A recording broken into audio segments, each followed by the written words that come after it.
What if you woke up tomorrow in America in the year 1900? No phone beside your bed, no running water, just the factory whistle screaming at 5 o'clock a.m. You're 12 years old, your hands are already bleeding from yesterday's work, and you've got 14 hours of textile mill ahead. Here's what life was really like in early 1900s America. Hey, quick thing before we start. If you actually listen to these regularly, hit like or subscribe. I always wonder where everyone's at, so comment your city and what time it is. Weird to think some of you are having breakfast in London while I am recording this at night here in the States. All right, let's head back to 1900. Trust me, it's going to be quite a ride. But first, get comfortable. Seriously, adjust those pillows. Pull up that blanket because where we're going, you're going to want to. Be cozy. Your eyes snap open in the dark, not because you want them to, because the factory whistle just ripped through the Lower East Side of Manhattan like a banshee, 5 o'clock on the dot every damn morning. Just you, your 2 younger siblings, and a paper-thin blanket on a mattress stuffed with corn husks. Yeah, corn husks. You're 12 years old. Your name is Jep, but everyone at the factory calls you Joey. Your family came over from Italy 3 years ago. The American dream, right? Your little brother Marco is pressed against your back, stealing your body heat. He's 9, too young for the factory, thank God. The 3 of you share this mattress. Your parents sleep on another one across the room. Room, that's generous. It's more like a box, maybe 10 feet by 12 feet. The whole family lives here, eats here, exists here. The smell hits you next. It's complicated. The chamber pot in the corner that won't get emptied until someone makes the trip down for flights of stairs to the privy in the courtyard. The smell of unwashed bodies because bathing means hauling water up those same for flights, heating it on the stove if you've got coal, and even then you're basically just moving the dirt around. But mostly it's the smell of too many people into small a space. The Kowalskis upstairs with their 6 kids, the O'Briens next door with their 5, the Goldsteins down the hall with their 8. This building, this 5-story walk-up on Orchard Street, it's got maybe 40 families crammed into it, 200 people for toilets. You sit up, careful not to wake Marco and Anna. The corn husks protest, the scratch of a match. The tiny flame illuminates her face for a second before she lights the kerosene lamp. She looks older than her 32 years. This place, this life, it ages you fast. Your feet hit the floor and immediately you regret it. There's frost on the inside of the window. Actually, inside you can see your breath in the lamplight. Not like your warm bed right now with its soft sheets and thermostat set to whatever perfect temperature you want. You pull on your work clothes, same ones as yesterday and the day before and the day before that. They get washed on. Sunday, if there's time, if there's soap, if there's energy left after 6 days of work, the shirt is more patches than original fabric. At this point, your mother's had stitching and re-stitching with whatever scraps she can find. The pants are too short.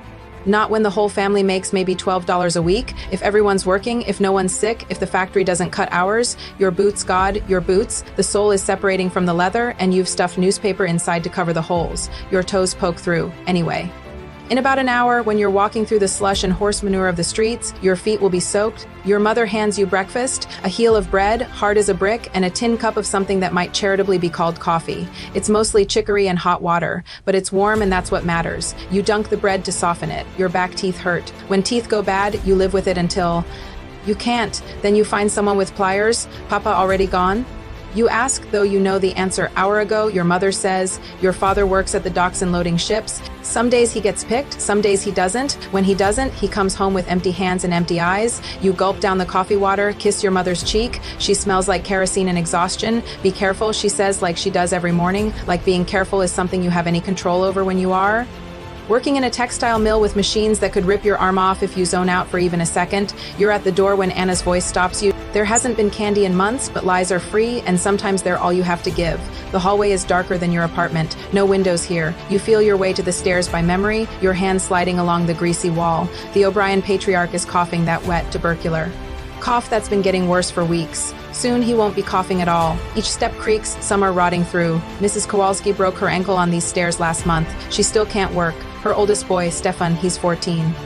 He's pulling double shifts to make up the money. The front door of the tenement opens onto Orchard Street and the cold hits you like a physical thing. It's maybe 15. Your thin jacket might as well be made of paper, but at least you're outside, away from the suffocating closeness of the building. This is the Lower East Side, the most densely populated place in the world. Horse-drawn carts clatter over the cobblestones. The smell of horse manure is everywhere. You step around a dead cat, or maybe it's a rat. Hard to tell in the pre-dawn darkness. Other kids are emerging from tenements, all heading the same direction. You recognize faces, but don't know names. Polish kids, Jewish kids, Irish kids, Italian kids like you.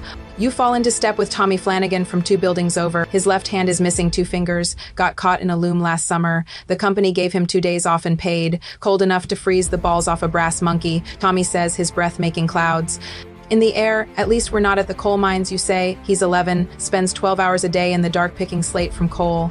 At least you see sunlight. Sometimes you pass a newsboy, maybe 8 years old, already hawking papers. Spanish flu spreading in Europe. Roosevelt demands reform. 2 cents, get your papers. As if tuberculosis, cholera, and diphtheria aren't enough. Disease spreads through the tenements like wildfire. Last summer, scarlet fever took 3 kids from your building in 1 week. A 5-story brick monster belching black smoke into the dawn sky. The Anderson Textile Mill. Your home for the next 14 hours. 6 days a week, 52 weeks a year. No vacation, no sick days. Other kids are converging on the entrance. Some as young as 7 or 8, though officially that's illegal now if you're short enough to crawl under the machines, if you're desperate enough to work for $3 a week. You're making for dollars now, veteran wages for a 12-year-old, but survive for what? To wake up tomorrow and do it again? To watch your little sister's eyes go dead when she starts working next year? To end up like your father, 40 years old and looking 60, broken by labor that barely keeps you alive? Warm, soft, safe. A phone beside it with an alarm you can snooze. A job that probably won't kill you. Laws that say you can't work more than 40 hours without overtime. We won eventually. Kids like Joey, like Tommy with his missing fingers, like all these small bodies filing into the factory in the freezing dawn. They fought and suffered, and some of them died, but they changed things. But that's all in the future. Right now, it's January 1900 and you're 12 years old, and the factory door is swallowing you whole. The foyer of the factory is slightly warmer than outside. The time clock stands against the wall like a judge. The older workers are already inside. You watch them shuffle past these men and women who look ancient but are probably only in their 30s. The mill ages you. Strips years off your life with every breath of cotton dust, every hour hunched over machinery, every day without sunlight. Move it along, rats. That's Mr. Kowalski, the floor supervisor. No relation to your upstairs neighbors. Just another Polish name in a city full of them. He's massive, 6 feet tall and built like a brick wall. The kind of man who got his job by being meaner than everyone else. His favorite thing is his stick, a 3-foot piece of oak he uses to encourage faster work. You punch your card, 5:31 a.m., 1 minute late. That's a penny off your wages. Doesn't matter that you've been standing in line. Doesn't matter that there's only one time clock for 200 workers. Late is late. The main floor of the mill hits you like walking into a wall. The noise is incredible. Hundreds of power looms running at once, all of them clattering and banging and shrieking. You'll be deaf by 40. Everyone is your grandfather, back in Italy was a farmer, lived to 70 with his hearing intact. Here, different story. The cotton dust is already thick in the air. It's like fog, but fog that gets in your lungs and never comes out. Mill workers cough. They call it. Everyone has it. That dry hacking sound that follows you home, keeps you up at night. Gets worse every year until it doesn't. The heat from the machines is starting to build. In an hour, it'll be sweltering in here. In summer, kids pass out from the heat. In winter, you go from freezing to broiling to freezing again when you leave. Your body never adjusts, it just endures. You make your way to your station. You're a doffer now, which is a step up from being a sweeper. Sweepers are the youngest kids, the ones who crawl under the running machines to clean out the cotton fibers. Every week, someone gets their hair caught, or their hand, or worse. As a doffer, your job is to remove the full bobbins from the spinning frames and replace them with empty ones. Sounds simple. It's not. The machines don't stop, ever. You have to dart in, grab the full bobbin, swap it for an empty one all while the machinery is spinning at hundreds of rotations per minute. One wrong move, 1 second of distraction. You think about Tommy's missing fingers. Joey, you awake or what? That's Marie, the Irish girl who works the frame next to yours. She's 11, been here 2 years. Red hair that she keeps tied back tight ever since she saw Lucy Brennan get scalped when her braids got caught in a gear. Yeah, I'm awake, you say, taking your position. The frames stretch out in long rows, each one a monument to progress. That's what the owners call its progress. These machines can do the work of 100 hand spinners. They just need children to tend them. Small fingers for delicate work. Short bodies that don't need to be paid adult wages. You start your routine. Watch the bobbins fill with thread. Wait for the exact moment. Dart in, swap, dart out. Repeat for 14 hours. Within minutes, you're sweating despite the cold morning. The work is constant. No sitting, no stopping. If Mr. Kowalski catches you idle, that's a crack with his stick. Or worse, you're fired. And there's a line of kids outside waiting to take your place. The cotton fibers float through the air like snow. Pretty if it wasn't killing you. You tie your handkerchief over your nose and mouth, but it doesn't help much. By the end of the day, when you blow your nose, it'll be black. Around you, the mill is a symphony of misery. Kids coughing, machines screaming, supervisors shouting, and underneath it all, the constant clack, clack, clack of the looms, like a giant clock counting down the hours of your childhood. This isn't like your job. Your job probably has breaks, labor laws, someone making sure you don't die on the clock. Here, you're not a person. You're a part of the machine, a replaceable part. Heads up. You look over to see little Michael Ali struggling with a full bobbin. He's 8, shouldn't even be here, but his father died in a construction accident last month and his mother needs the money. The bobbin is almost as big as he is. You want to help him, but you can't leave your station. That's another penny gone, another step closer to your family not eating. So you watch as he wrestles with it, his small arms shaking with the effort. This is childhood in 1900, not school, not playing, not growing up safe and loved. But you know what? These kids like Joey and Marie and little Michael, they're tougher than anyone gives them credit for. They're surviving something that would break most people, and some of them, not many, but some. They're going to grow up and change things in 20 years. Some of these mill children will be union organizers.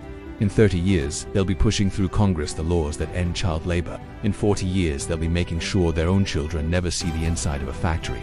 But that's the future. Right now, it's 6 a.m. in a textile mill in New York City, and you're 12 years old, and you've got 13 and a half more hours to go. 6:30 now. The mill's fully alive. Every machine running, every worker at their station. The cotton dust is already thick enough that you can barely see the far wall. Your throat's starting to scratch. That familiar burn. Marie leans over between bobbin changes. You hear about the Mowski girl. You shake your head. Hands still working. Always working. Caught her hair yesterday. Second shift. Marie's voice is flat. Matter of fact, the emergency stop, right? The one that takes 4 men and a crowbar to actually engage. The one that costs the company $5 in lost production every minute it's down. The one they only use if someone's actually dying. And sometimes not even then. She alive? You ask.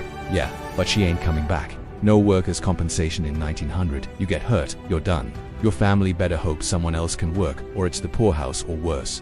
7 o'clock. Your fingers are already raw from the cotton fibers.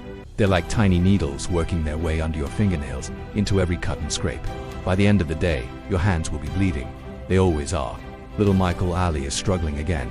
The kid's too small for this job, even by child labor standards. You watch him trying to reach a high bobbin, standing on his tiptoes, wobbling. Then it happens. His sleeve catches Michael. But your shout is swallowed by the machine noise. The spinning frame starts pulling him in. His eyes go wide, pure terror. Without thinking, you abandon your station and dive for him. You grab his other arm and pull hard as you can. The machine's stronger, but you've got desperation on your side. The sleeve tears. Michael falls backward, lands on you. You both hit the floor hard. He's crying, but he's got all his parts. That's what counts. What the hell is this? Mr. Kowalski towers over you both. His stick raised. His sleeve got caught, sir. A stick comes down on your shoulder. Pain explodes down your arm. You left your station, that's 2 pennies, and you points the stick at Michael. Stop crying or you're out. Michael chokes back his sobs. He's 8 years old. This is what progress looks like in 1900. This is what's building America into an industrial powerhouse. The tears of 8-year-olds, the blood of 12-year-olds, the broken bodies of anyone too poor to be anywhere else. 7:30, your shoulders throbbing, but you keep working. You can't afford to slow down. The bobbins don't care if you're hurt. New girl starts today. Can't be more than 7. She's with the sweepers, crawling under the machines with a brush and pan. Her mother's working 3 rows over, keeping one eye on her daughter while trying to maintain her own quota. The girl's name is Sophia. Greek family just off the boat. She doesn't speak English yet, but she doesn't need to. The machines speak a universal language. Work or starve. You watch her crawl under a running loom, inches from mechanisms that could crush her skull like an egg. Her mother's hands are shaking as she works.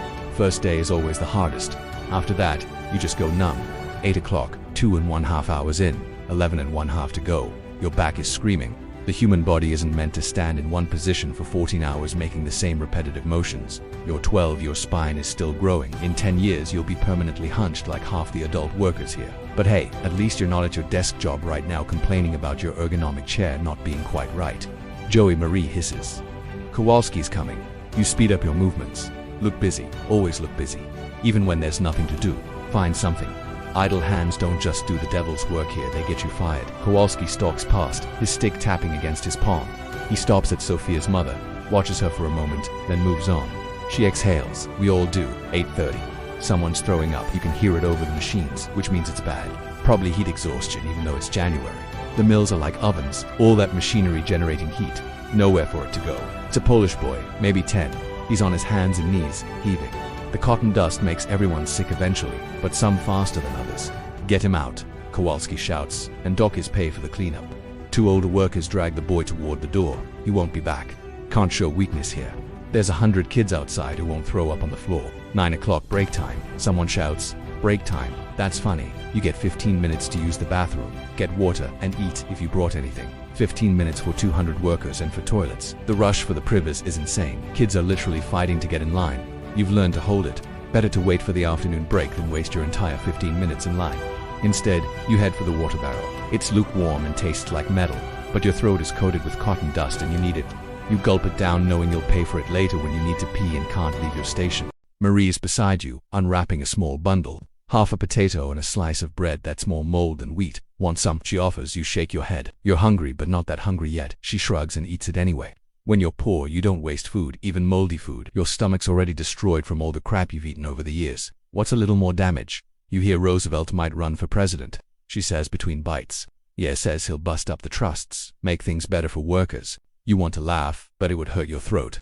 Politicians have been promising to make things better since before you were born. Yet here you are, 12 years old, working in a textile mill for pennies, while men in New York mansions light cigars with dollar bills. Maybe, you say, because what else can you say? Hope is all some of us have. 9:15. Back to work. The frames seem louder after the break. Or maybe it's just that you got used to the relative quiet for 15 minutes. Your ears are ringing. They always are these days. Sometimes at night, lying on your corn husk mattress, the ringing is all you can hear. New problem. One of your bobbins is jamming. The thread keeps breaking. If you can't fix it, production slows. If production slows, Kowalski comes over.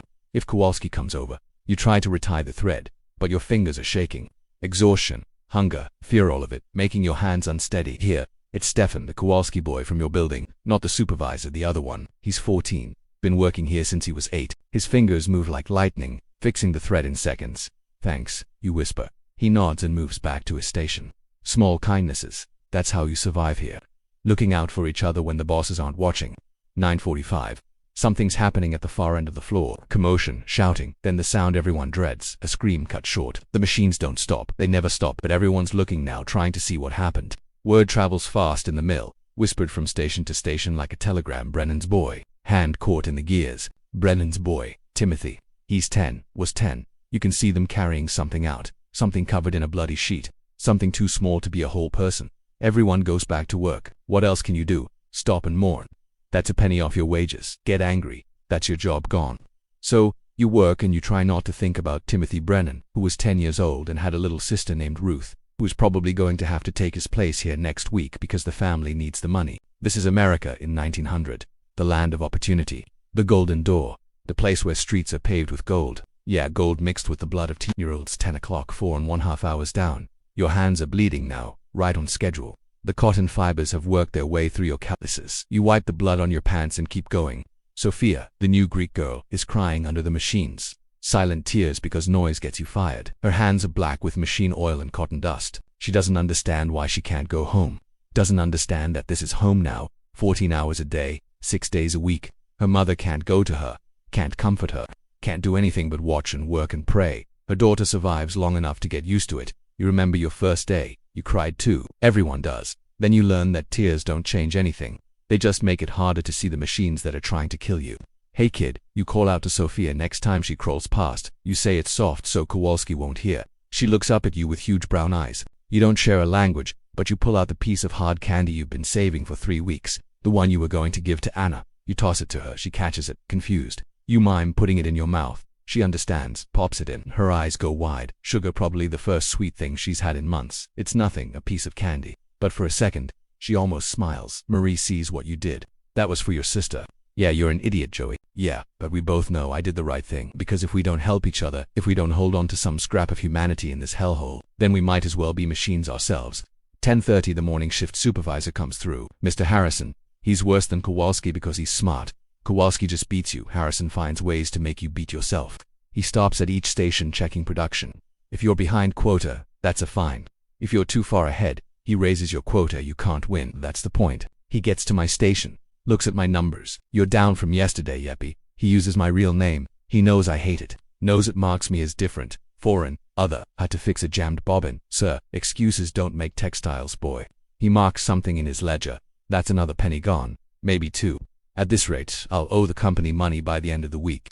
That's not a joke. Some weeks after all the fines and deductions, workers end up in debt to the mill. Company store prices, company housing, rent, it all adds up. They own you more completely than slavery ever did. At least slaves knew what they were. The machines roar on, always hungry, always feeding on cotton and childhood in equal measure. You look around at all these kids, Polish kids, Irish kids, Italian kids, Jewish kids, Greek kids, all of us different, all of us exactly the same, all of us feeding ourselves to the machines, one day at a time. In your real bed, in your real time, you're probably worried about your alarm clock, about being 5 minutes late to a job that won't kill you, about whether to have coffee or tea. These kids don't get those choices. They get up, they work, they survive, or they don't. That's it. That's the whole menu. But here's the thing about these kids, these tiny warriors of the Industrial Revolution. They're going to win. Not today, not tomorrow, not for years, but eventually. Some of them will grow up to be union organizers. Some will become teachers and teach their children to fight. Some will become writers and tell these stories. And some, like Timothy Brennan, who lost his hand this morning, will become statistics that finally shock the world into changing. The Factory Acts, the Fair Labor Standards Act, OSHA, all of it paid for in blood and childhood and 14-hour days. But that's the future. Right now, it's 10:45 on a Tuesday morning in January 1900, and you're 12 years old, and your hands are bleeding, and you've got 9 more hours to go. 11 o'clock. The sun's high enough now that a few rays actually make it through the grimy windows. Shafts of light full of cotton dust like snow that never settles. Pretty if it wasn't destroying your lungs one breath at a time. The heat's building bad now. January outside, but in here it's got to be pushing 80. The machines generate heat like furnaces. Add 200 bodies working non-stop, and you've got your own little slice of hell. Stefan passes by with a cart of empty bobbins. He's limping. What happened? You mouth at him. He shakes his head. Don't ask. But you can see the blood seeping through his boot. Probably dropped something on his foot. Probably broken a toe or two. Probably going to work through it anyway, because what choice does he have? This is the thing nobody talks about. Not just the big accidents, the ones where kids lose hands or worse. It's the constant small injuries, the cuts that never heal because they get reopened every day, the bruises that turn black and green and yellow, the sprains and breaks that you just work through, because missing a day means your family doesn't eat. Your body at 12 years old is already a map of industrial America. Scars on your hands from the cotton fibers, burn on your forearm from when you got too close to a steam pipe, that weird bend in your left pinky from when it got caught in a bobbin and you just yanked it free, because stopping to do it properly would have gotten you fired. Marie singing something under her breath. Can barely hear it over the machines, but it's there. Some Irish song her grandmother taught her. She does this when she's trying not to think about things, like how her older brother Patrick just got drafted to go fight in the Philippines. Like how her mother's coughing up blood but won't admit it. Shut it, Mick. That's Anthony Torino working the frame behind us. He's 15. Thinks he's tough because he's been here for years and still has all his fingers. Marie flips him off when Kowalski's not looking. Shut it yourself. They hate each other, but it's the kind of hate that's really just fear wearing a disguise. We're all scared of the machines, of the bosses, of ending up like Timothy Brennan this morning. So, we take it out on each other. Irish versus Italian, Polish versus Jewish. Like fighting among ourselves will somehow make us feel like we have some control. We don't. 11:15. Your bladder's screaming now. That water you gulped at break was a mistake. Believing your station means losing money, and you're already down what? For pennies. 5. Lost count. So you hold it and you think about your bathroom at home, at your real home, in your real time. Probably got 2 bathrooms, maybe 3, clean, private, a door that locks, toilet paper that isn't yesterday's newspaper. Here for privers for 200 workers, no doors, no privacy, and the smell. Jesus, the smell could knock a horse down. Joey, it's Sophia, the little Greek girl. She's learned my name already. She's standing there with her dustpan, and it's full of something red blood mixed with cotton fibers. A lot of it. She's looking at me like I should know what to do with this, like I'm the adult here, but I'm 12. I'm just a kid too. We're all just kids. Pour it out back, I tell her, miming the motion. With the other waist, she nods and scurries off. Another accident somewhere, another kid hurt, another family destroyed. Just Tuesday in the mill, 11:30. The woman working 3 rows over starts screaming. Not pain screaming, grief screaming. The kind that comes from somewhere deeper than your throat. It's Sophia's mother. Sophia hasn't come back. The woman's trying to leave her station, but Harrison's there, blocking her. You leave, you're fired, he says, calm as discussing the weather. She's screaming in Greek, tears streaming down her face. But she goes back to her machine, because what else can she do? She's got other kids at home they need to eat. We all keep working. The machines don't care about missing 7-year-olds. The quotas don't care. America's industrial might doesn't care. 10 minutes later, Sophia comes back. She got lost trying to find the waste area just lost. But for 10 minutes her mother thought she was dead. The woman doesn't even look at her daughter. Can't. Because if she stops working to hug her child, they both go hungry. This is family life in industrial America. Parents and children in the same building. Sometimes the same room, but might as well be on different planets. The machines come first, always. Noon, the whistle blows for lunch. Lunch, that's generous. You get 20 minutes this time. 20 minutes to fight for the privis, find something to eat, maybe rest your legs for 30 seconds. You finally get to pee. Sweet relief. The privy's disgusting, but you're past caring.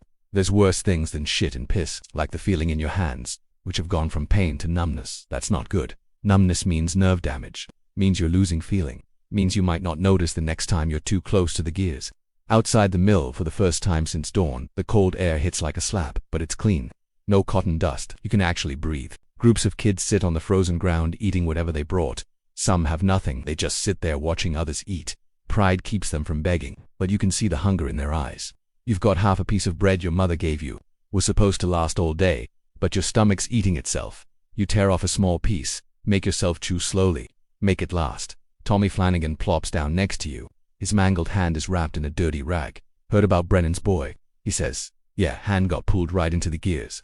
Took it clean off at the elbow. Jesus. His old man came by, started screaming at Harrison. They had to drag him out, he'd gonna sue. Tommy laughs, but it's not funny. Sue with what lawyer? With what money? Besides, kid shouldn't have had his hand there. That's what they'll say. Worker negligence. Worker negligence. A 10-year-old boy loses his arm, and it's his fault for not being careful enough around machines that could kill a grown man. You hear about the strike talk. Tommy lowers his voice. What strike talk? Some of the adults talking about walking out, demanding shorter hours. Safety equipment. They're dreaming maybe, but that place in Chicago, Pullman workers there actually did it. Shut the whole operation down. An army came in, broke it up. Bunch of people died. Of course they did. That's how it always ends. Workers demand to be treated like humans, and the government sends in troops to remind them they're not. But still, the idea of it, of everyone just stopping, of saying no more, of making the machines go silent. It's a dangerous thought, the kind that gets people blacklisted or worse. 12, 15, back inside. The afternoon shift is always worse. You're tired, hungry, and the heat just keeps building. By 2 o'clock it'll be over 90 in here. Kids will start passing out. Happens every day in summer. Even in winter if the machines run hot enough. You take your position, Marie's already there working. But something's different. Her hands are shaking. You okay? She doesn't answer. Then you see it. Blood on her skirt. A lot of it, Marie. You hurt. She shakes her head, won't look at me, and then you understand. She's 13. She's becoming a woman, and she can't leave her station to deal with it. This is what it means to be a girl in the mills. No privacy, no dignity, no acknowledgement that your body has needs beyond being a pair of hands to work the machines. You want to help, but what can you do? You're a 12-year-old boy. You don't even fully understand what's happening to her. And even if you did, there's nothing to be done. She'll stand there and bleed through her clothes and keep working, because that's what you do. That's what we all do. 12:30. New crisis. One of the main drive belts upstairs snaps. The whole building shakes when it happens. Sounds like thunder. For a second. Just a second. Some of the machines stopped. The silence is deafening. You hadn't realized how loud it was until it wasn't. Your ears ring in the quiet. Then Kowalski's voice. Back to work. Mechanics will fix it. But for that moment, that brief moment of silence, you remembered what the world sounds like without machines. Birds, maybe wind, human voices at normal volume. You'd almost forgotten the mechanics rush upstairs. These are the skilled workers, the ones who actually make decent money. They know how the machines work, how to fix them, how to keep them running. They're like priests in the church of industry. The rest of us are just sacrifices. 1 o'clock, you've been here 7.5 hours. 6.5 to go. Your feet have gone past hurting to that weird place where they're both numb and on fire at the same time. You shift your weight from foot to foot, but it doesn't help. Nothing helps except getting off them, and that's not happening for another 6 hours. A new kid starts this afternoon. They always start kids in the afternoon when they're desperate for workers. This one's maybe 9, skinny as a rail, polished from the look of him. His mother's with him, talking rapid fire to Kowalski in broken English. He's a good boy, strong. He work hard. Kowalski is not even listening. He's looking at the kid's hands. Small, nimble, perfect for the machines. $3 a week, take it or leave it. The mother nods frantically. Yes, yes, thank you, thank you. Thank you for the privilege of feeding her son to the machines, for the opportunity to watch him age 5 years and 5 months, for the chance to maybe possibly keep her family from starving. The kid's name is Stanislaw. Stan. He's assigned to the sweepers. Within an hour, he'll be under the machines, crawling through cotton, dust, and oil, trying not to get his hair caught, trying not to die. Welcome to America, Stan, land of the free, home of the brave, where ninja-roads work 14-hour days so that rich women in Boston can have cheap cloth for their dresses. You watch him disappear under a loom and try to remember what it felt like to be new here, to still have hope that it would get better, that if you worked hard enough, you could work your way up, maybe become a mechanic, maybe even a supervisor. But then you look at the adult workers, the ones who've been here 20 years, bent backs, ruined lungs, missing fingers, still making barely more than you. Still one accident away from disaster. There's no working your way up, there's just working until you can't anymore. 1:15. Something's happening at the loading dock. Commotion, shouting, not the usual kind. Word spreads like wildfire. Roosevelt's here. Theodore Roosevelt, the governor of New York, here at the mill. Everyone's trying to look without looking like they're looking. Even Kowalski seems nervous. Harrison's practically vibrating. Then he walks in. Roosevelt, shorter than you expected, but with this energy that fills the room. He's got a whole group with him. Men in suits with notebooks. A woman with one of those new camera things. They're here about Timothy Brennan, the boy who lost his arm. Someone somehow got word to the governor's office. Roosevelt walks right up to one of the machines. Looks at it. Looks at the kids working it. His face is like stone. "How old are you, son?" he asks Marie. 13, sir. "And how long do you work each day?" 14 hours, sir. He writes something in a notebook, moves to the next kid, and the next, asking questions, taking notes. The photographer's camera keeps flashing. He gets to you. "What's your name?"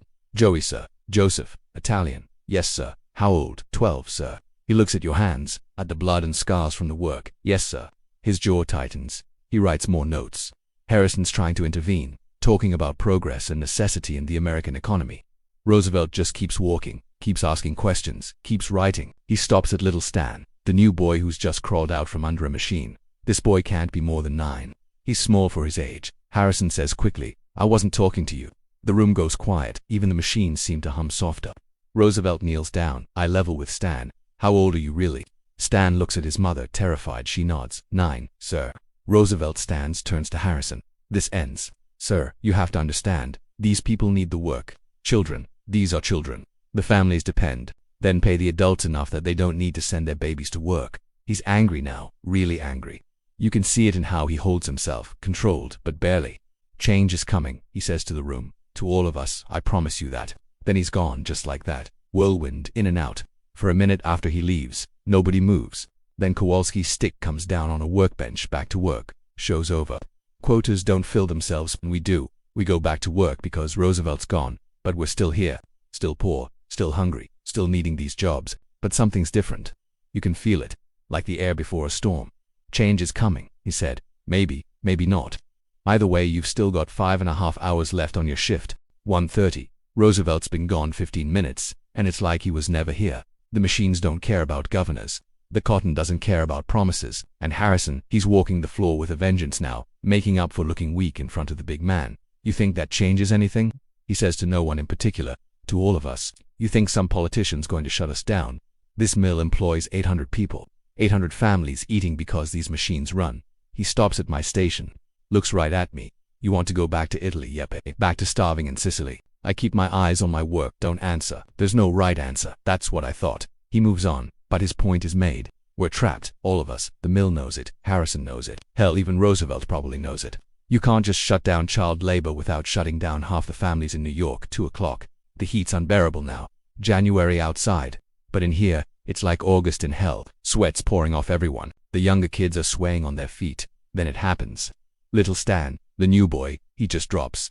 1 second, he's sweeping under a machine. Next second, he's face down on the floor. His mother screams, tries to run to him.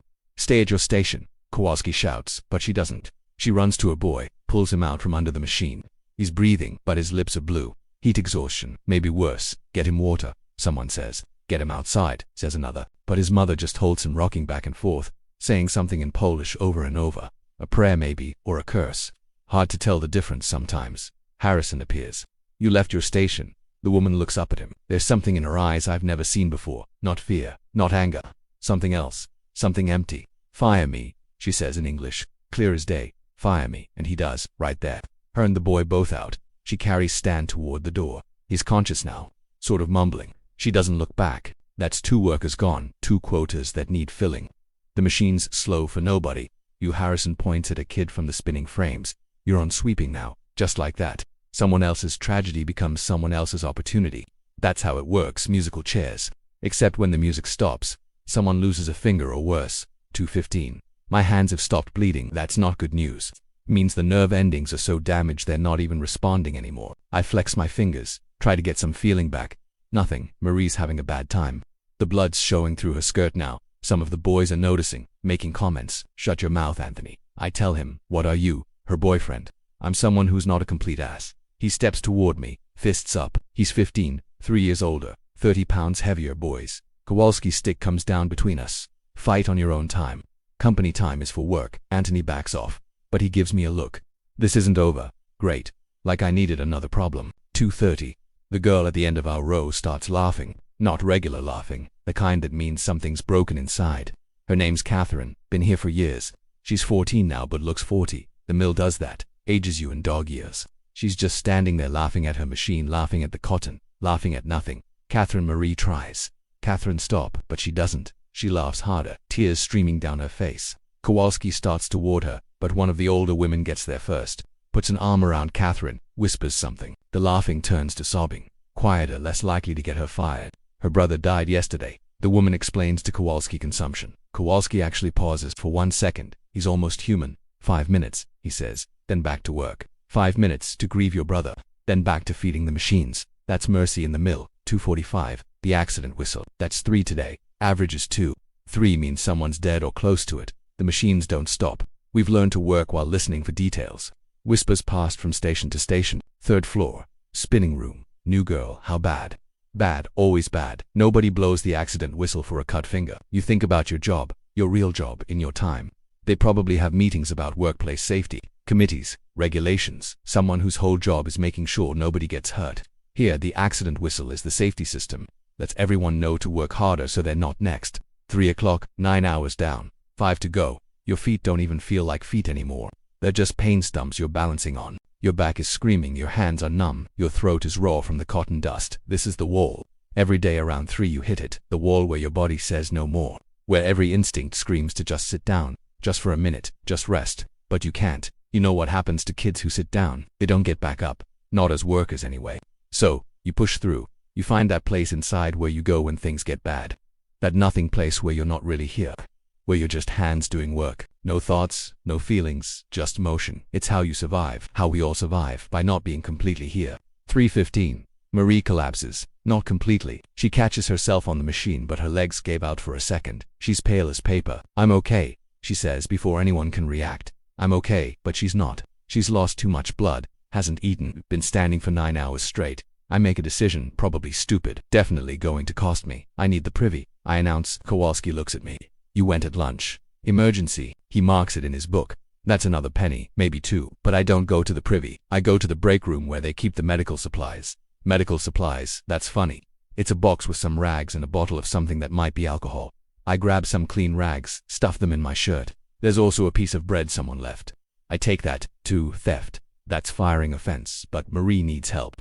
Back on the floor, I pass her the rags when Kowalski's not looking. From your boyfriend, Anthony sneers. From someone who's not garbage, Marie shoots back. She takes the rags, disappears for 30 seconds behind the machines, comes back looking a little better. The bread I slip to her piece by piece over the next hour. She eats it without looking at me, without saying thanks, because thanks are dangerous. They mean you owe someone, and owing people gets complicated. 3:45. The mechanics are still working on that broken belt upstairs. Every once in a while, the building shudders. Metal on metal.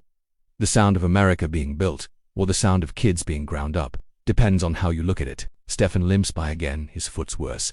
The blood soaked through his boot now. You need to get that looked at, I tell him. By who? With what money? He's right. Doctors are for people who can afford them. For us, you either heal or you don't. My ma knows some things. I offer herbs and stuff from the old country. Yeah, come by tonight after shift. He nods. It's not much, but it's something. My mother does know herbs. Learned from her mother back in Italy. Won't fix a broken foot, but might keep it from going bad. From turning into the kind of infection that kills you in a week. 4 o'clock, 10 hours, the light's changing outside. Getting that late afternoon slant. In an hour it'll be dark. We came in darkness. We'll leave in darkness. Like vampires. Except we're the ones getting our blood sucked. New problem. One of the main machines is making a weird noise. Grinding metal on metal where metal shouldn't be touching metal. Everyone hears it. Everyone knows what it means. That machine's going to break. And when it does, it's going to break bad. But nobody says anything. Because stopping the machine means stopping production. And stopping production means Harrison asking why. And explaining means admitting you knew it was going to break but didn't say anything earlier. So we all just work around it. Stay as far away as possible. Wait for the inevitable. 4:45. It happens. The machine doesn't just break, it explodes. Well, not explodes like dynamite, but a gear shoots off, flies across the room and embeds itself in the wall 6 inches from where a kid was standing. The machine grinds to a halt. Steam hissing, oil spraying. It's like watching a metal dragon die. Harrison's there in seconds. Who was working this station? Nobody answers. Who was working this station? A boy raises his hand. Timothy. No, different Timothy. Not the one who lost his arm.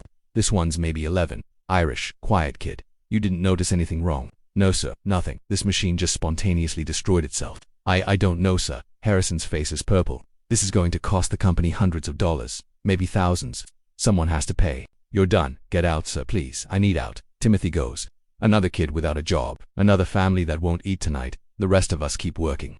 The broken machine sits there like a corpse, oil pooling around it like blood. A reminder of what happens when things go wrong, even when it's not your fault. Especially when it's not your fault. 4:30. Marie's looking better. The bread helped. The clean rags helped. But mostly what helped was someone giving a damn. Sometimes that's all you need. Someone to see you're drowning and throw you something, anything to hold on to. Thanks, she whispers when Kowalski's across the room. Don't know what you're talking about, she almost smiles. First time I've seen her almost smile in weeks. Your sister's lucky, she says. Why, having you for a brother. I think about Anna, 7 years old, probably at home right now helping Ma with something. In a year, maybe 2, she'll be here, standing where Marie's standing. Bleeding where Marie's bleeding. Unless something changes. Unless Roosevelt meant what he said. Unless hell freezes over. 4:45. The afternoon shift kids are starting to show up. Fresh faces, fresh energy. They'll work until midnight, then drag themselves home to sleep a few hours before doing it again. Some of them are tiny, 6, 7 years old, officially illegal. But who's checking? Who's enforcing? Where the factory inspectors come maybe once a year, and Harrison always knows in advance, hides the youngest kids that day. Gives everyone an extra 5-minute break. Makes it look almost humane. One of the new kids is crying. His mother's trying to explain something to Kowalski, but her English is basically non-existent. Russian maybe, or Ukrainian. The kid doesn't want to go. He's clinging to his mother's skirt. She pries his fingers off, pushes him toward Kowalski, walks away without looking back. The kid stands there sobbing. 6 years old, maybe 7. First day. I remember my first day. The terror of it. The noise that made you want to cover your ears. The smell that made you gag. The adults who looked at you like you were just another piece of equipment. Hey, I called to the kid. He looks at me, snot running down his face. I pull out my handkerchief, the one I used to cover my face from the cotton dust, toss it to him. He catches it, confused. For your nose, I mime wiping. He does. Looks a little less pathetic. It's nothing, a dirty handkerchief. But when you're 6 and your mother just left you in hell, nothing can be something. 5 o'clock, 11 hours down, 3 to go. The sun setting outside. You can tell because the little bit of light that makes it through the windows is going orange. Pretty if you could see it. If you weren't trapped in here with the noise and the dust and the smell of machine oil and desperation. Your whole body is shutting down now. You're making mistakes. Dropping bobbins, missing changes. Everyone is. This is when accidents happen. When you're too tired to be careful. When your reflexes are too slow. When the machines win. Stay sharp, Marie says to me. To herself, to anyone listening. Stay sharp, like that's a choice. Like we can just decide not to be exhausted, but we try. We pinch ourselves. Splash water on our faces when Kowalski's not looking. Sing songs in our heads. Anything to make it to 7 o'clock. 5:15. The machines sound different now. Or maybe it's just your ears giving up after 11 hours of constant noise. Everything sounds like it's underwater. Muffled. Far away. Anthony's been glaring at me since the almost fight. He's waiting, biding his time. After shift, probably. When Kowalski can't stop it. When it's just kids being kids, not workers disrupting production. Fine, let him come. I'm too tired to be scared. The new Russian kid has stopped crying. At least someone put him with the sweepers. He's under the machines now, probably wondering what he did to deserve this. What any of us did. Joey Steffen's beside me, his face gray. The foot's bad, really bad now. Can't make it to your place tonight, he says. Can barely walk. I'll bring my ma to you. She won't come to our building. Nobody goes there after dark, he's right. His building is in 5 points. Even worse than ours. The kind of place where people disappear and nobody asks questions. Then what? He shrugs. That's it. That's his plan. Shrug and hope his foot doesn't rot off. This is healthcare in 1900. This is what happens when you're too poor to matter. 5:30. Harrison's making rounds again. Checking quotas. He stops at each station making notes. Some kids speed up when they see him coming, trying to look productive. Trying to avoid the fine. But speeding up when you're this tired is dangerous. A Polish girl 3 rows over learns this the hard way. She's trying to change bobbins fast. Show Harrison she's working hard. Her sleeve catches. The scream starts high and sharp, then cuts off as the machine pulls her in. Everything stops, even the machines. Someone actually hits the emergency stop, the real one. She's trapped, her arm twisted at an angle. Arms don't bend. She's conscious, which is worse. Conscious means she feels everything. Two mechanics rush over with tools. They have to partially dismantle the machine to get her out. Takes 5 minutes of her whimpering, trying not to scream, trying to be brave. When they finally free her, her arm is mangled, bone showing through skin, blood everywhere. Her mother works here too. She runs over, holds her daughter, says something in Polish that sounds like a prayer and a curse mixed together. Harrison's there with his ledger. She's done here, he says like he's talking about a broken machine part. Clear her out. She needs a doctor, her mother cries. Then take her to one. With what money? Harrison doesn't answer, doesn't need to. We all know the answer. There is no money. There is no doctor. There's just a 13-year-old girl with a destroyed arm and a mother who can't afford to fix it. They carry her out. She's quiet now. Shock, probably. Or just accepting what we all learn: eventually nobody's coming to save you. The machines start up again. Always the machines. Marie's shaking. That could have been me, could have been any of us, but it wasn't today. She's right, today it wasn't us. Tomorrow, next week. Eventually the machines get everyone. 5:45. The blood's still on the floor where the Polish girl was hurt. Nobody's cleaned it up, we just work around it. Step over it. Pretend it's not there, but it is there, dark and sticky and real. Evidence that this place eats children. The new Russian kid sees it and starts crying again. Can't blame him. His first day and he's seen 2 kids mangled. Welcome to America, kid. Land of opportunity. Someone should write about this, Marie says suddenly. Write about what? This us. What happens here? Who'd read it? I don't know. People. Regular people. The ones buying the cloth we make. I want to laugh. Regular people don't care where their cloth comes from. They care that it's cheap. Our blood makes it cheap. Maybe that Roosevelt guy, she continues, maybe he'd read it. He was just here, he saw it himself. But he can't be everywhere.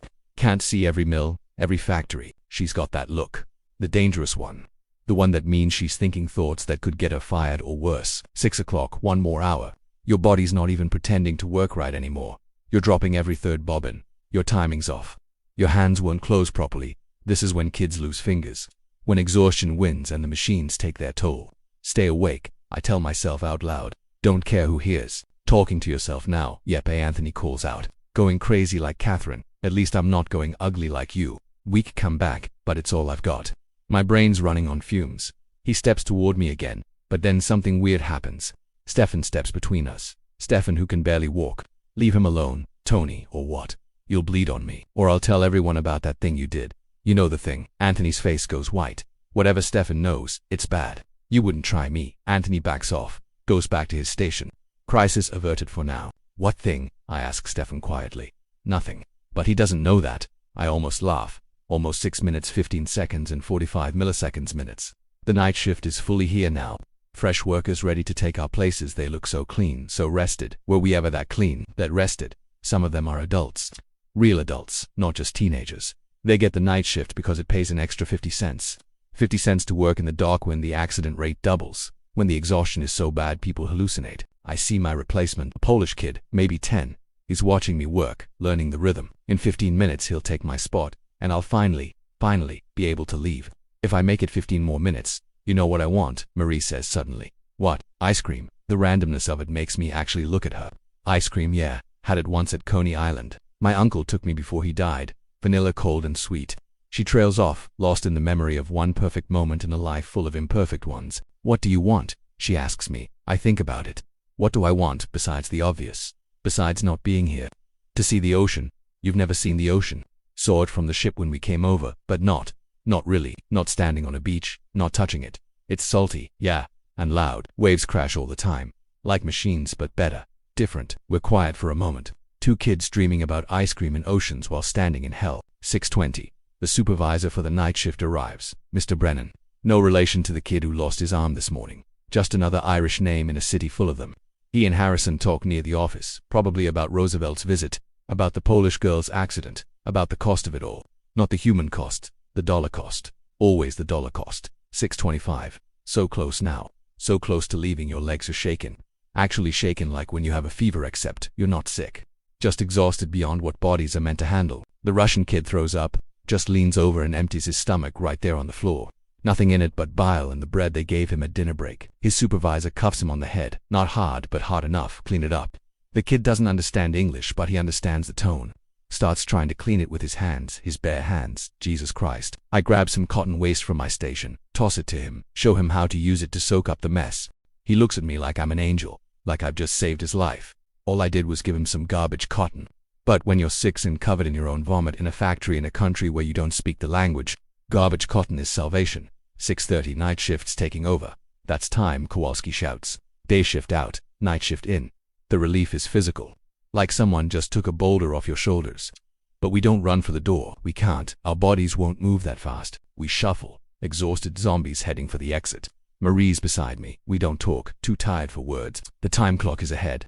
The beautiful, terrible time clock that says, we're done for today. Punch out. 6:31. 13 hours minus breaks, minus fines, minus everything they can think of to take from us. $3.70. That's what I made today if I'm lucky. If Harrison doesn't find more reasons to dock me. $3.70 for 13 hours of my childhood. The cold air outside hits like a baptism. Harsh but cleansing, no cotton dust, no machine oil, just New York in January. Dirty and frozen and beautiful because it's not the factory. Stefan's limping worse than ever.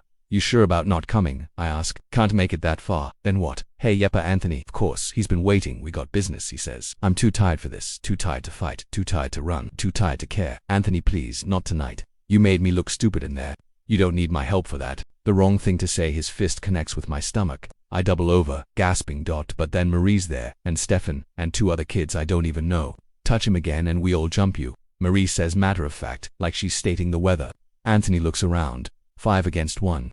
Even he's not that stupid. This isn't over, he says. Yeah, it is. Stefan says. It's over because we're all too damn tired for this. Go home, Tony. Go home and sleep, and tomorrow we'll all pretend to hate each other again. But tonight we're just trying to survive. Anthony looks at each of us. Something in his face changes. The anger drains out, replaced by something else. Exhaustion. Just like the rest of us. He walks away without another word. Thanks, I tell the others. Marie shrugs. We look out for each other when we can. They drift away. Different directions, different tenements, different hells to go home to. I start walking. Orchard Street is busy despite the hour or because of it. Night shift workers heading to factories. Day shift workers dragging themselves home.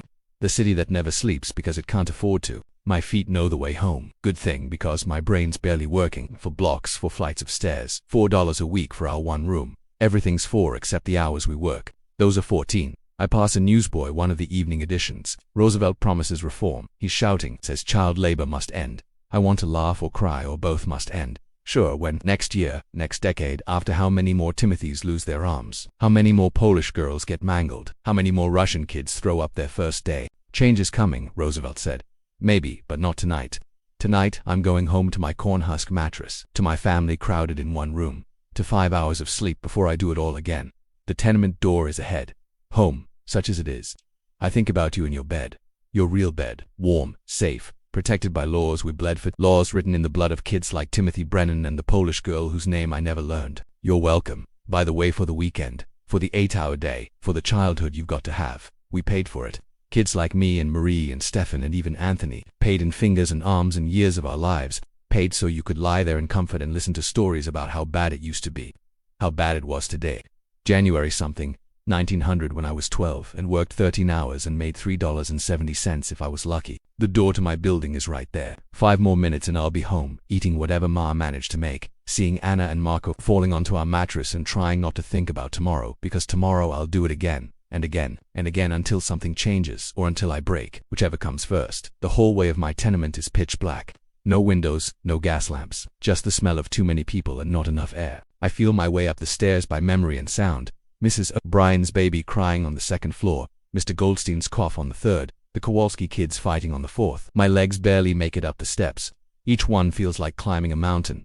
13 hours on your feet, and stairs become your enemy. The door to our apartment is cracked open. Ma always leaves it open a little when I'm working. Says it so I don't have to knock and wake the little ones. But really it's because she can't sleep until she hears me come home safe. Yeppa, it's me, Ma. The relief in her voice kills me every time. Inside, the kerosene lamp makes everything look yellow and old. Marco and Anna are already eating, if you can call it eating.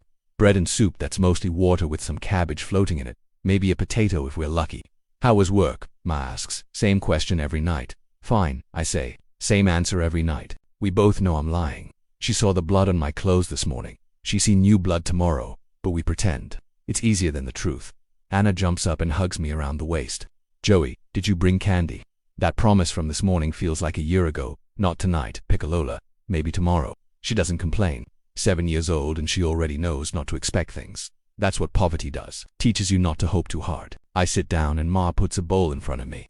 The soup's thin but hot. After 13 hours of nothing but a piece of bread, it tastes like heaven, Papa, I ask, working late. Extra shift at the docks. Extra shift means he got picked for night work. Means an extra $1. Means maybe we'll have meat this Sunday. Or maybe not. Maybe the landlord will want his back rent. Maybe someone will get sick and need medicine. Maybe is all we have. Stefan's hurt. I tell Ma his foot bad. She nods. I'll make a puss. You can take it to him.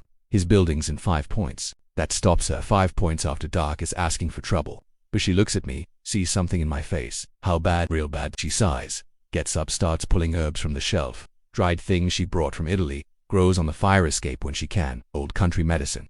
Sometimes it works. Sometimes it doesn't. But it's what we have.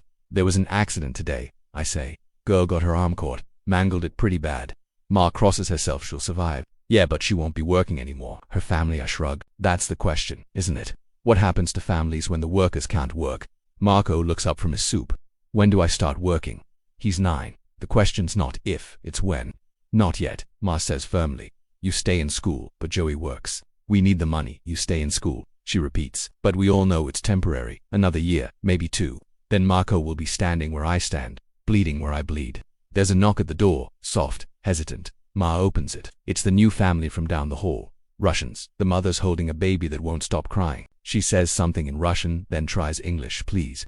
Baby sick, you have medicine. Ma doesn't hesitate. Takes some of her herbs, shows the woman how to make tea with them, gives her enough for 3 days. That's half our supply. But Ma doesn't mention that. The woman tries to pay, holds out 2 pennies. No, Ma says. We help each other. The woman cries. Actually cries over 2 pennies worth of herbs. After she leaves, I ask Ma, what if we need those herbs? Then someone will help us who? She doesn't answer. Because we both know maybe nobody. But you help anyway. Because if you stop seeing other people's pain, you become something less than human. And in a place like this, your humanity is the only thing they can't take from you. Not for lack of trying though. Anna's tugging at my sleeve. Joey, tell us a story. I'm tired, Anna, please. About Italy. Italy. I barely remember it. Left when I was 9, but I remember enough. The sun that actually felt warm. The smell of real food. The sound of people laughing because they were happy. Not desperate. Okay. One story. I tell them about the lemon trees behind our house. How you could pick them right off the branch. How the whole air smelled like citrus. How Nona would make lemonade so sweet your teeth hurt. It's mostly lies. We were poor there too. The lemons were sour. Nona died before we left. But Anna and Marco don't need the truth. They need something beautiful to think about while falling asleep on cornhusk mattresses in a tenement that smells like piss and desperation. Why did we leave? Marco asks. The real answer. Because we were starving. Because the landowners took everything. Because America promised something better. For opportunity, I say instead. Marco looks around our one room, at the frost on the inside of the window, at the chamber pot in the corner, at our parents' exhausted faces. This is opportunity. It's better than what we had. Is it though? At least in Italy. We starve together as a family. Here, we starve separately in shifts. Someone shouting in the hallway. Mr. O'Brien drunk again. His wife pleading with him to quiet down, then a crash, then silence. Tomorrow, Mrs. O'Brien will have a black eye. She'll say she walked into a door. We'll all pretend to believe her. Time for bed, Ma says. Marco and Anna curl up on their part of the mattress. I'll join them soon. But first I need to take the pus to Stefan. Be careful, Ma says, handing me the wrapped herbs. Always am. Another lie.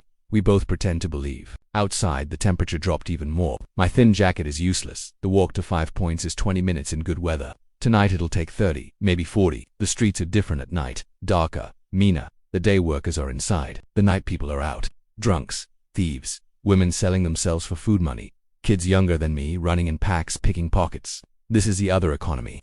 The one that runs on desperation and darkness. I keep my head down, walk fast, don't make eye contact, don't look like a target, don't look like anything. 5 points is worse than our neighborhood. If our tenement is hell, 5 points is hell's basement. The buildings lean against each other like drunks. The streets are more sewage than cobblestone. The smell is indescribable. Stefan's building doesn't have a door, just an opening where a door should be. I climb to the 3rd floor, stepping over people sleeping in the hallway. Or maybe not sleeping. Hard to tell. Better not to know. Stefan's family has 2 rooms. Luxury by 5-point standards. His mother answers. Recognizes me from the mill. Joey, what are you doing here? Brought something for Stefan's foot. She lets me in. Stefan's on a mattress that makes ours look fancy.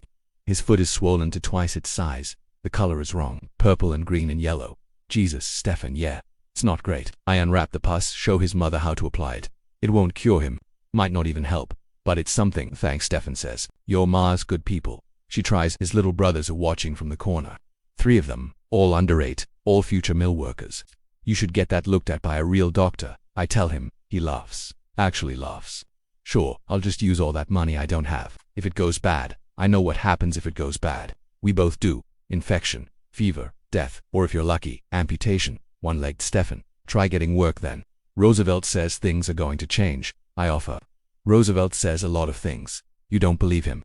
Stefan shrugs. I believe he means it. But meaning it and doing it, different things. You know how many kids work in New York? Thousands, tens of thousands. You can't just stop that.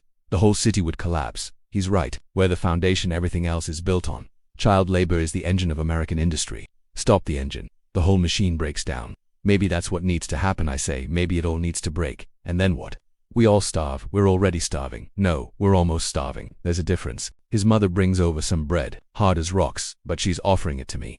Guest rules. Even in 5 points, especially in 5 points, you share what you have.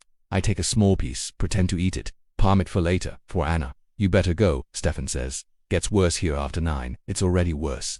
I can hear fighting somewhere, breaking glass. A woman screaming. See you tomorrow, I say. If I can walk, you'll walk. Yeah, you're too stupid to stay down. He smiles. Get out of here. Yepe, the walk home is faster. Partly because I know Stefan's family is a little better off with the pus. Partly because 5 points at night makes you walk fast or not at all. But mostly because I'm so tired, I'm basically sleepwalking. My body just carrying me home on autopilot. I pass a church, Presbyterian. I think there's light inside, warmth. For a second I think about going in, just sitting in a warm place for 5 minutes. But Catholics don't go into Protestant churches. Not if they want to avoid trouble. And we've all got enough trouble already. Back on Orchard Street, things are quieter. Most people are asleep getting ready for tomorrow's shift. The endless cycle. Our building is dark except for one window, 3rd floor. Mrs. Goldstein is up with her sick baby. The one with the cough that sounds wet. That baby is not going to make it. We all know it. She probably knows it, but she keeps trying, singing to it. Rocking it, fighting death with lullabies. Up the stairs, 4th floor. Our door. Inside, everyone's asleep. Ma left the lamp burning low for me. I blow it out. Don't need it. Know every inch of this room by feel. I take off my boots. My socks are more holes than fabric. My feet are white and wrinkled like I've been in water all day, except it's sweat. 13 hours of sweat. The cornhusk mattress crackles as I lie down. Marco shifts in his sleep, stealing the thin blanket. Anna murmurs something about lemons.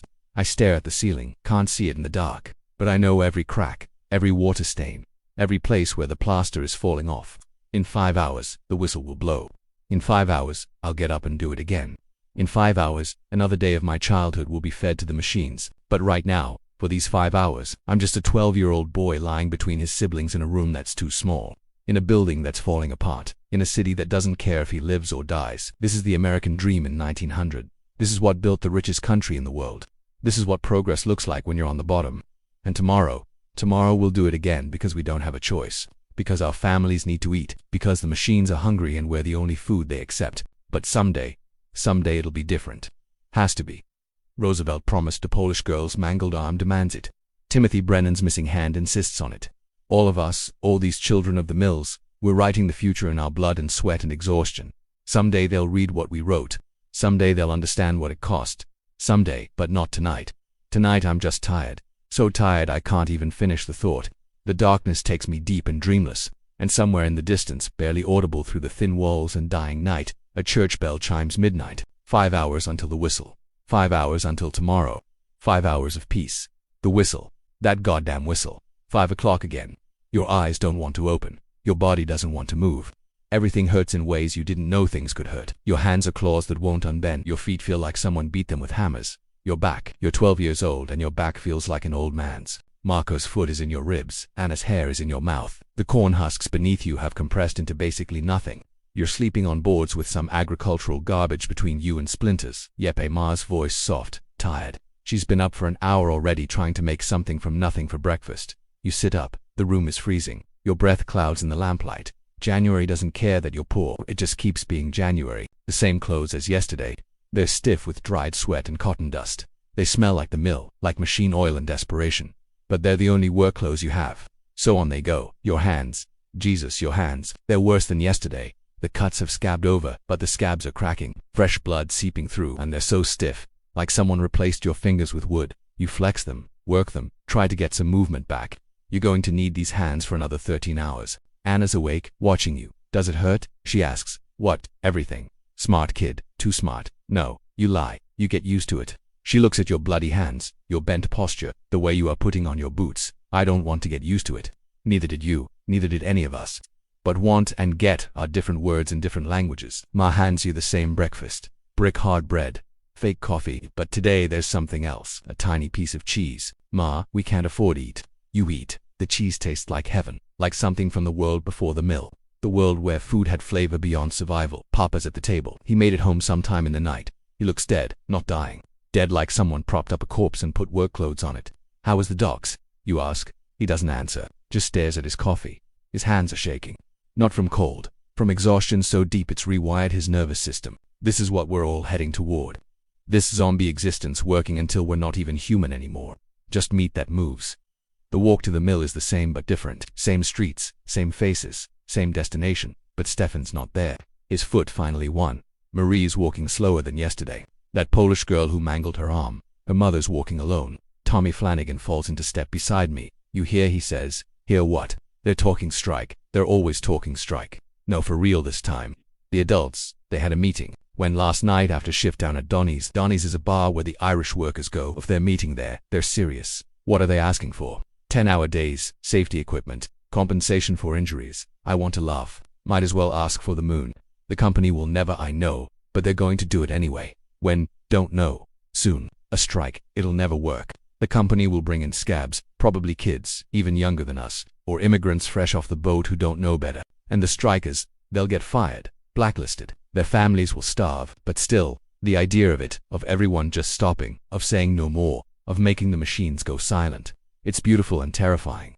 At the mill, there's a crowd outside. Not usual. Something's happening. Harrison's there with a piece of paper. New rules, he shouts, by order of management. He reads. Due to recent disruptions and outside agitation, the following policies are now in effect. 1. Any worker discussing labor organization will be immediately terminated. 2. Any worker participating in work stoppage will be terminated and prosecuted. 3. Quotas are increased by 10% to offset recent losses. The crowd murmurs, angry but quiet, angry but scared. Furthermore, Harrison continues, we've been made aware of certain individuals spreading seditious ideas. These individuals are no longer welcome here.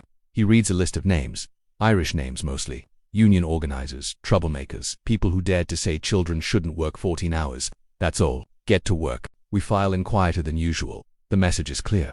Shut up and work or starve. Inside, there's a new sign by the time clock. A grateful worker is a happy worker. Marie sees it and spits, actually spits on the floor. Grateful for what? She says.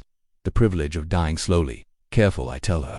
They're watching and there are more supervisors than usual. Walking the floors, listening, waiting for someone to say the wrong thing. You punch in.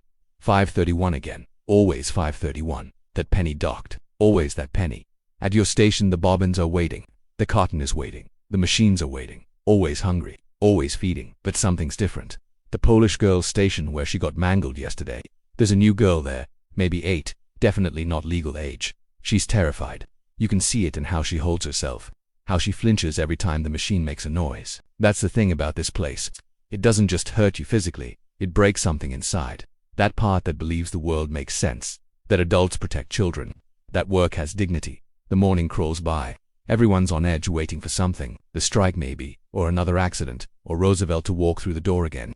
But nothing happens. Just work. Just the endless rhythm of the machines. Around 7, Anthony approaches, but not aggressive, different. Hey, he says. What do you want? Nothing, just my brother. He joined up military. Yeah, going to the Philippines. Sorry, he shrugs. At least he's out of here, and that's the truth. War might be better than this. At least in war you might die a hero. Here you just die tired. Why are you telling me? I ask. Don't know. Figured we're all stuck here together. Might as well not make it worse. Is this Anthony apologizing in his own broken way? Yeah, I say okay. He nods and goes back to his station. We're not friends. Never will be. But we're not enemies either. We're just two kids trying to survive the same machine. 8 o'clock. Marie collapses. Not almost. Actually collapses. Hits the floor hard. Everything stops. Even Kowalski hesitates. She's conscious but can't get up. The blood loss from yesterday, the exhaustion, the lack of food, it all caught up. 2 women help her to her feet. She's crying. Not from pain. From shame. from the knowledge that she can't work means she might get fired. I'm okay, she keeps saying, I'm okay, but she's not. We all see it. Kowalski makes a decision that surprises everyone. Take her to the break room 15 minutes, then back to work. Mercy from Kowalski. No practicality. Training a new worker costs time. Cheaper to let Marie rest 15 minutes than replace her. But still, 15 minutes of humanity in 13 hours of hell. I catch her eye as they help her away. Try to tell her without words that it's okay, that nobody thinks less of her, that we all break eventually. 9 o'clock, the new girl at the Polish girls' station gets her hair caught. Not bad, just a small tangle. But she panics, starts pulling, making it worse. Without thinking, I abandon my station. Rush over, grab her hand before she can pull harder. Stop, I tell her stop. She doesn't understand English, but she understands my tone. Freezes, I work her hair free carefully. Takes maybe 30 seconds, but those are 30 seconds. I'm not at my station. Back to work. Josie, that's 2 pennies, maybe 3. But the girl still has her scalp, so worth it. She looks at me with huge eyes, says something in Polish. I don't understand the words, but I understand the meaning. Thank you. Thank you for seeing me as human. The morning drags. Every minute, an hour, every hour, a year. The cotton dust is thick, the heat is building, the noise is constant. This is eternity, this is hell, this is progress. 10 o'clock break time. Marie's back at her station, pale but standing. I slip her my bread from this morning. The piece I saved eat. She eats. Small bites making it last. I'm not going to make it, she says quietly. Yes, you are. No, I mean it. I can feel it. Something's wrong inside. You're just tired. It's more than that. She's probably right. 13-year-old girls shouldn't lose that much blood and keep working. Shouldn't stand for 13 hours on no food. Shouldn't breathe cotton dust until their lungs quit. But what choice does she have? What choice do any of us have? After work, go to the charity hospital, I tell her. With what money? It's charity. They'll want something, they always do. She's right about that too. Nothing's free. Not even charity. The whistle blows. Back to work. But I'm thinking now about Marie. About Stefan with his rotting foot. About the Polish girl with her mangled arm. About all of us slowly dying for $3 a week. Roosevelt said change was coming, but when? After Marie dies. After Stefan loses his foot. After how many more kids get fed to these machines. The anger builds.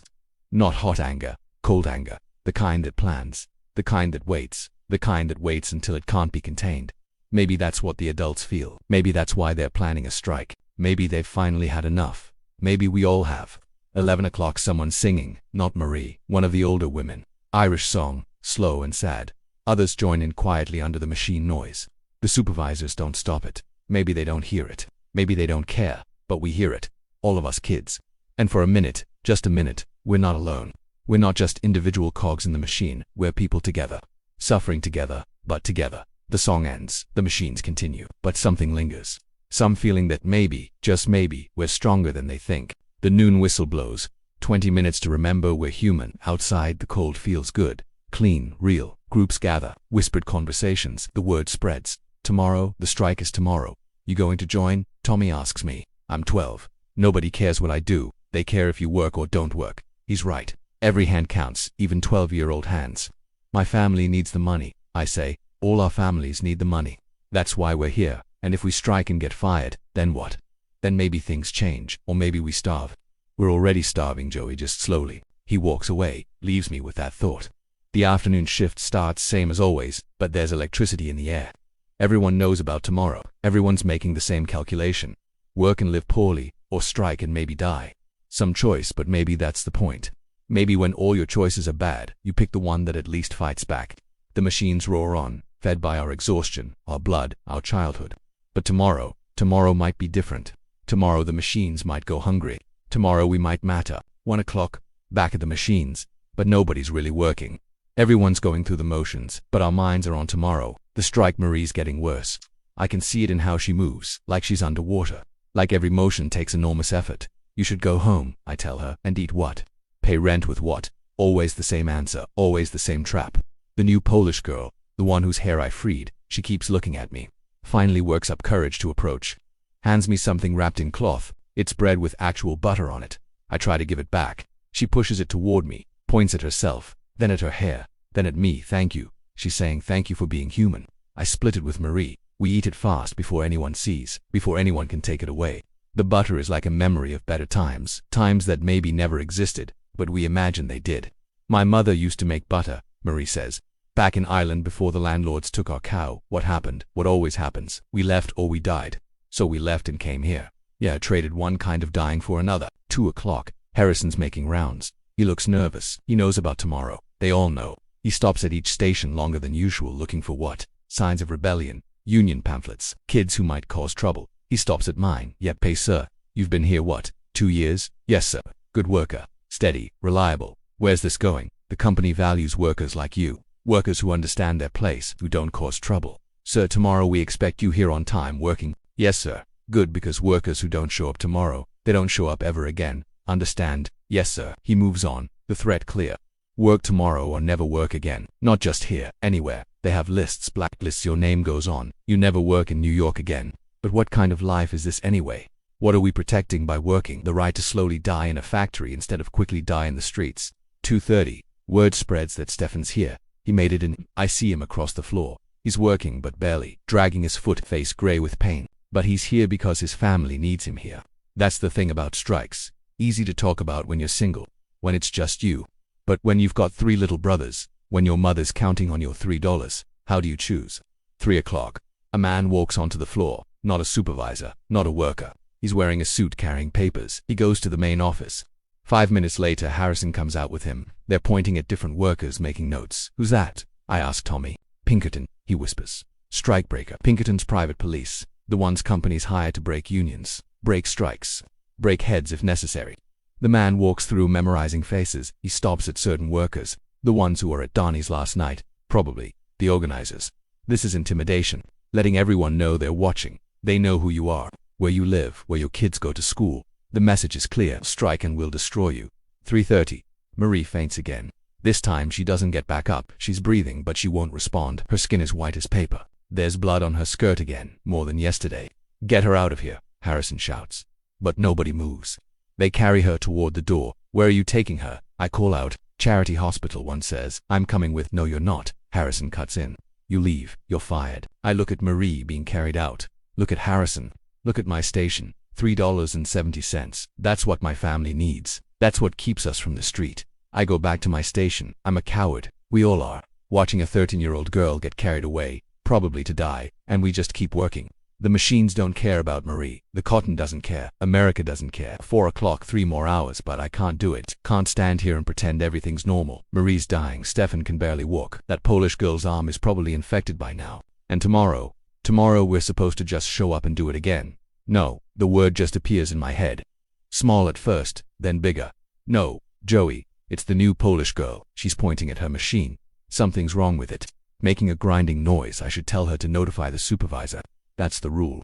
But I remember what happened to the last kid who had a machine break. Instead, I go over. Look at it. There's a gear out of alignment. Easy fix if you know how I fix it. Takes 2 minutes. She smiles. First time I've seen her smile. She looks like an actual child when she smiles. Not a factory worker. Just a little girl who fixed a problem. That's when it hits me. We're all just children playing at being adults because the real adults failed us. Our parents too broken by their own struggles to protect us. The government too corrupt to care. The companies too greedy to stop. We're children raising ourselves in the worst possible classroom. 4:30. The Pinkerton man is back, this time with 2 others. They position themselves around the floor watching, writing in notebooks, making sure everyone sees them. Tommy leans over. They're scared. Of what? Us. Of tomorrow. Of what happens when the machines stop. They'll just hire others. Maybe or maybe not. Maybe there's more of us than them. Maybe we matter more than they want to admit. 5 o'clock, 2 hours left. The sun's going down outside. Another day almost done. Another day of childhood spent. I think about Anna. 2 more years and she'll be here standing where I stand. Unless something changes. That's what this is really about. Not us. We're already lost. We're already fed to the machines, but the ones coming after us. Anna, Marco, Stefan's little brothers. The Polish girl's siblings she probably has. Maybe we can save them. Maybe that's worth a risk. 5:30. Harrison calls a meeting right there on the floor. Listen up. Management wants me to be clear. Anyone who doesn't show up tomorrow is terminated. Anyone who interferes with workers who do show up is arrested. Anyone who damages company property is prosecuted. What about our damages? Someone shouts from the back. Who said that? Silence, I asked. Who said that? More silence, but we're all thinking it. What about our damages? Our stolen childhoods, our broken bodies, our dead friends. Get back to work we do, but something's changed. The fear is still there, but there's something else. 2. Anger. Real anger. The kind that builds and builds until it explodes. 6 o'clock, 1 hour. Word comes from outside. Marie made it to the hospital. She's alive for now. That's all we get. Alive for now. Better than dead, I guess. Stefan limps by. His foot is worse. Definitely infected now. He needs a doctor, real medicine. But he'll be here tomorrow if there's work. Or standing on the picket line if there's a strike. Either way, that foot's going to kill him eventually. You okay? I ask. Do I look okay? You look like death. Feel worse? The pus didn't help. It helped, just not enough. Some things are beyond herbs, you know. Yeah, I know. Some things are beyond everything except money, and we don't have that. 6:15, the whistle will blow soon. Another day done, and tomorrow everything changes or nothing does. The Pinkerton men are still watching, still writing. They know who's going to strike. They probably know who's going to scab. They know everything except what it feels like to be 12 years old and exhausted and angry and scared all at once. Joey, it's Anthony. What? Tomorrow? You striking? Don't know. Me neither. We stand there. Two kids who fought yesterday, united today by indecision. My old man says striking is stupid. He says we should be grateful for work. Yeah, but he doesn't work here. Doesn't see what we see. What do we see? He gestures at the floor, at the bloodstains, at the kids who look like old people, at the machines that never stop eating. 6:30, the whistle blows. Day shift out, night shift in, but nobody rushes for the door. We all walk slowly, looking at each other, knowing that tomorrow some of us won't be back, either because we're striking or because we're scabs. Either way, friendships will end. Bonds will break. Outside, the cold air hits different tonight. Feels like change, feels like something ending. Groups form on the street, quiet conversations, final decisions being made. Tommy approaches you and, I don't know, it's simple. Either you stand with us or against us. It's not simple. I've got family. We all do then. You know why it's not simple? He looks at me. Really looks at me. You're right. It's not simple. But sometimes the complicated choice is still the right choice. He walks away, joins a group of older workers, Irish mostly, the ones with the most to lose and the least left to lose it. I start walking home alone for once. No Stefan, no Marie. Just me and my thoughts and the weight of tomorrow. The streets are busy. Night workers heading in, day workers heading home. The eternal exchange. I pass the newsboy. Roosevelt condemns child labor. He's shouting demands congressional action. Congressional action. That's rich. By the time Congress acts, I'll be an old man, if I live that long. At my building, I stop. Look up at our window. The lamp is lit. Ma's waiting. Always waiting. Inside, climbing the stairs, I make my decision not for me, not even for my family. For Anna. For every Anna who deserves better than 13 hours in a textile mill. I'm striking tomorrow. Inside our apartment, the scene is the same as always. Ma cooking, Papa exhausted, Marco and Anna doing whatever children do when they still get to be children. How was work? Ma asks. Marie's in the hospital. Ma stops stirring. What happened? She collapsed. Lost too much blood. Ma crosses herself. Whispers a prayer. There's going to be a strike. I say tomorrow. Papa looks up. First time he's really looked at me in days. You're not joining, he says. Papa, you're not joining. We need the money. We need things to change. Change doesn't feed your sister. Anna's watching us, taking it all in, learning that sometimes adults disagree. Sometimes there's no good answer. And if you do strike, she'll be in the poorhouse next week. He's right. They're both right. That's the trap. Every choice leads to suffering. Just different kinds. We eat dinner in silence. The soup's thinner than usual. The bread's harder, but it's food and we're together. And tomorrow that might not be true. After dinner I sit with Anna and Marco. Tell them stories about Italy, about lemon trees and warm sun and grandmothers who lived past 40. Will things get better here? I want to lie. Want to tell her yes, absolutely. America is the land of opportunity and dreams come true. I don't know, I say instead. Maybe if we fight for it. They don't understand, they're too young, but someday they will.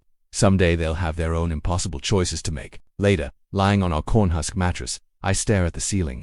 Tomorrow I'm going to stand outside that mill and refuse to work. Tomorrow I'm going to risk everything for the possibility of something better. Am I brave or stupid? Maybe both. Maybe they're the same thing when you're 12 and angry and tired of watching your friends die. The church bells chime midnight. In 5 hours the whistle will blow, but I won't answer it. Not tomorrow. Tomorrow the machines will be hungry, and I won't feed them. Tomorrow I'll stand with Tommy and Stefan and all the others who've had enough. Tomorrow we'll find out if we matter.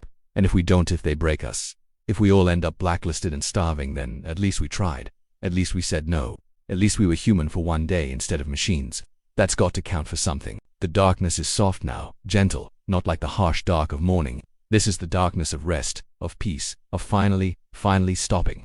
I close my eyes. Tomorrow will come soon enough. Tomorrow with its choices and consequences and possibilities. But tonight I'm just a 12-year-old boy, tired, scared, hopeful. Tonight I sleep. And in your bed, in your time, you sleep too. Safe, warm, protected by laws written in the blood of children like me.